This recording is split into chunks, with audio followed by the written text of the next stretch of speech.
Thank you, JJ. Nice crisp 100. Sliding into the wallet. This is becoming an expensive friendship with you, my man. The reason people run it twice is because they're trying to reduce variance for tens of thousands, if not hundreds of thousands of dollars as poker professionals, which is a pretty reasonable thing to do. If they wanted to just flip coins or play baccarat for the money, they would do that. They're trying to play in edge spots, and pre-flop all-ins are very low edge spots. Now, certainly there are some games where it behooves you to run it once. Ooh, got an action flop here, though. Both players with 2 overs and a flush draw. You couldn't just fold, huh? Uh-oh. Uh-oh, JJ. Oh, my God. And they are very, very deep, so we're probably not going to see too much craziness happen, but with these two guys, you never know. And it is going to be very hard to put Jung on a higher flush. We've seen him absolutely get after it so far. Yeah, and I think if you're Jew playing this deep, you're just calling. Yep. Like, you're not putting in more chips Absolutely. this deep and putting yourself in a tough spot. That's how I would play this spot, but let's defer to Jew. And this is a spot where being deep actually helps you lose less. If he had a stack of, let's say, 30, 35,000, you'd be trying to figure out how to get all the money in here. But when you're 100K deep, you really can't beat too many hands once it's gone bet, raise, value bet on the river. Certainly you have a queen-high flush. It is a good hand. It's just not as good as it would be with wider ranges and a shorter stack.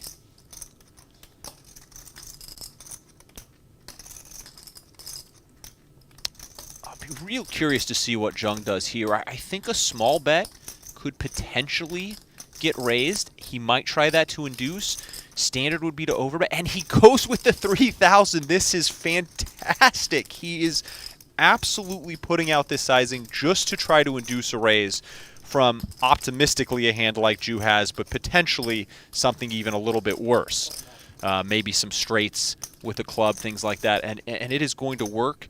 Jew puts in the small raise, targeting 2-pair plus, probably targeting straights mostly.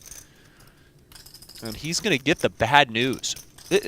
Phenomenal play by Jung here. I love this river sizing. I don't think this is something people do at top of range nearly enough. Unblocking all the pairs, well, pre-river, unblocking all the straight cards. This is very well done.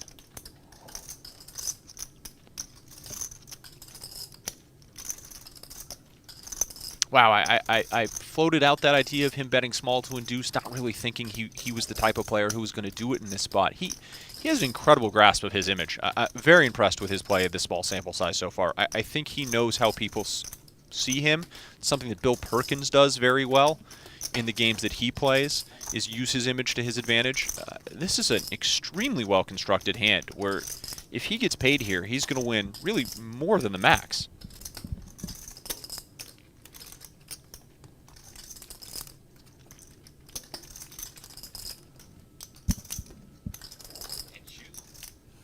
And Jew in a bit of a spot. Take this pause real quick while they're throwing in time checks, because we have each chat asking who the commentators are, saying we're killing it, JJ. Oh, both chats at the same time. We appreciate you guys. This is the legendary JJ De La Garza, who's always in here, and I am Fallow, more of a PLO player, but definitely enjoying this session in the Hold'em booth. This is a phenomenal game we have today. And I think they're mainly speaking of you, because you are crushing it, to be honest. And if you guys are liking the commentary, please do hit the like button. It is the only thing that we can really use as a reflection of how well the show is going, so we appreciate it. Jew is absolutely in the blender here. This is a brutal spot. You think he's heard about the nines hand already, JJ? I don't think so. I think they've probably played a session, or he's heard that Jung is action. And how often is Jung doing this with a worse flush and or just the naked ace of clubs? JJ, I'm going to tell you what. If somebody's 3-betting me on the river and I've got a queen-high flush and they're wearing that jacket, I don't think I can fold. That jacket has bluff equity written all over it. And not only could Jung have the higher flushes, but the 6-7 of clubs is in the realm of the straight flush variety. So, absolutely, just in a spot that, let's just be quite frank, this spot in a 3-bet pot is just way underbluffed in reality. So Ju knows this, and he's just trying to face the reality of how tough is Jung. It is, but we did see the man rip in a $42,000 river bluff with pocket nines earlier with just the 9 spade blocker. So he is certainly capable. He's sporting a jacket that would also claim he's capable, and he's going to get paid here. Wow. Jung just playing everything to perfection so far today. Unbelievable line taken. Got Saya off the best hand earlier with a huge river play, and this time wins.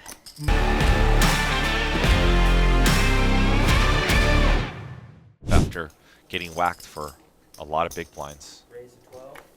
Fold. Fold. Fold.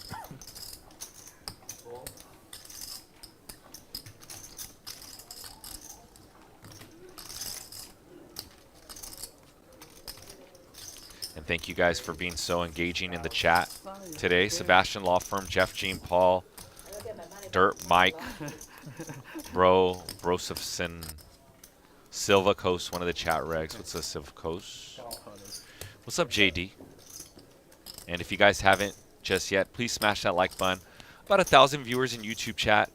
How much we got up in the Twitch? We got about 500 in Twitch. And if you can, please smash that like button. Hit the subscribe button as well. It means a lot to us. We are about 2 likes away from 200 likes this evening. So you guys are killing it. So thank you very much. Continue to help Live at the Bike. The all-new Bally's Presents, that is. Has Jung here with 2 9s and Saya with the best hand, top pair. People asking about the opening sizes. We got a straddle and a big blind ante in this game. So your opening sizes are going to be much larger than your normal game. Front door flush, smashes the turn. Saya's going to go into check mode. This pot is very ballooned to $20,000. Can't find any reason to bet here. 2 9s with the 9 of spades. I think we have a pretty comfortable check back. Try to realize some of our equity in position. Jung disagrees. He's going to take the aggressive route. Yeah, I like this bet, especially if he goes with some smaller sizing. More for like a block bet against river leads from Saya. Yep, trying to freeze the action on the river, certainly. I'm not sure if it's going to work against someone like Saya, but it does make this river very hard to lead on pretty much any card. So you're sort of figuring, hey, if I'm going to call 15,000 on the river, I might as well put the 8,000 in myself on the turn in position. $36,450. Jung with that 9 of spades. How often does he just want to now turn his hand into a bluff? Saya 3-bet this pot, correct? All of it! That is, holy smokes. Not what I was expecting to happen here. They are getting at, what a game we have today, JJ. What a game. All of a sudden, there's 120,000 in the middle. You are at the right place, right time here on Live at the Bike this evening if you like action. Man, this is a bluffy-looking line. It's pretty tough to hero up here with King 10, but this line reeks of what you were talking about. We just don't have that many value hands.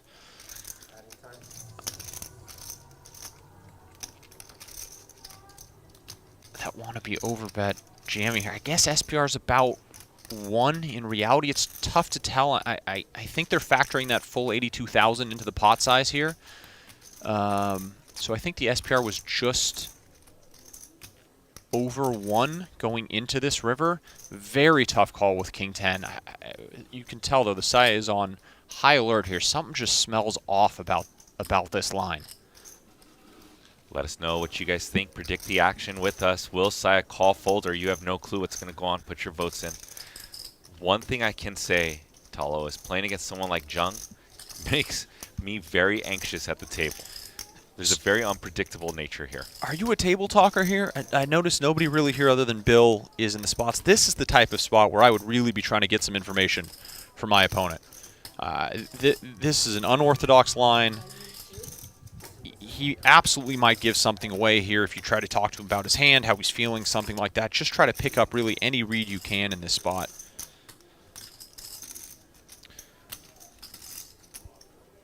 Some people in the chat thinks Saya's going to sniff this one out. Not an easy call. Not an easy call. We would love to have that 10 of clubs be the 10 of spades. I mean, you would probably pay to have that be the 10 of spades in our hand. And wow, she does let it go. What a line by Jung. There's a pot that I'm never winning, JJ.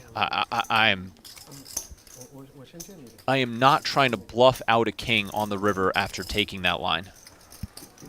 Well done. Fold. Raise the 6. It's a run good jacket if I've ever seen one. 18. Fold. Fold.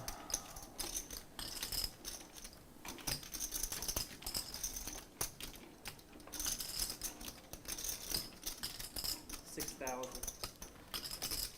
Call. Heads up.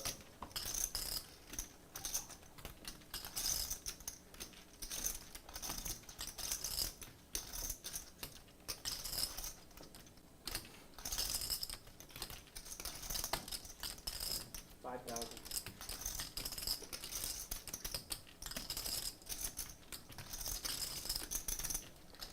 Call.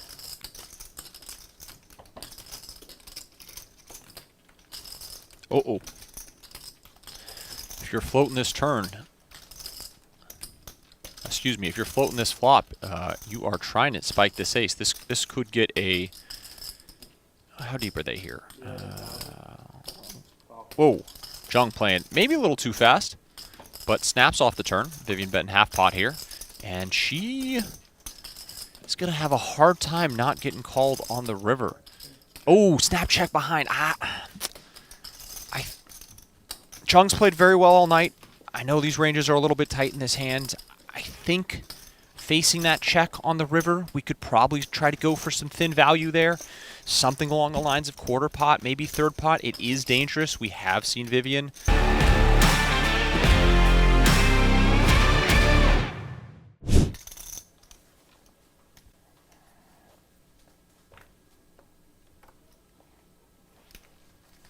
Raise 11. Fold. Call. Fold. Call. 3 players.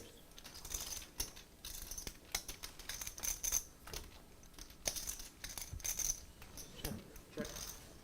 Check. Check around. Pretty safe flop for the queens, but it will get checked through, and Bill will pick up the nut flush draw versus the second nut flush draw of Jung, and queen of hearts even in Saya's queen-queen hand. This is almost certainly going to go bet, call, call, although you never know with Jung. You can certainly flip in a raise here if he's feeling it. Call. No, he'll call. And, well, if Bill has any hope of getting out of the hole, he is going to need one of the very few hearts remaining in the deck on the river here. If you are a Bill Klein fan, you are hoping for a heart.